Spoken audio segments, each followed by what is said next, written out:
You.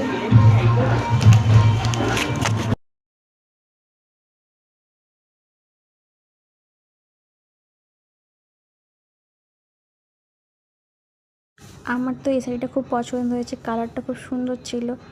আমি না আগের দিন এসেছিলাম, একটা শাড়ি নিয়ে গেছিলাম যেটা অনুর খুব পছন্দ হয়েছিল আর কি। ওটাই নিতে এসেছিলাম, ওরকম একই শাড়ি, কিন্তু ওগুলো বিক্রি হয়ে গেছে, সেই জন্য আর কি এরকম দিচ্ছিল। আর সবাই তো তেলেগুতে কথা বলছিল, সেই জন্য ওরা বুঝতে পারছিলাম না, ওরা এত স্পিডে বলে, কি করে বলে সেটা আমি শুধু ভাবি। তো কী করা যাবে, আর এরকম শাড়ি দেখাচ্ছিল, এদের তো সব জংলি ছাপা শাড়ি, মানে যেগুলো আমাদের বাঙালিদের একদমই পছন্দ হবে না। বড় বড় চওড়া চওড়া পাড়, আর তার সাথে এরকম জংলি ছাপা শাড়ি। বলছি কোনটা হাত দিয়ে দেখো। ও এই ব্লু কালারের শাড়িটা খুব পছন্দ হয়েছে। সরে যাও চলো যাওয়া যাক।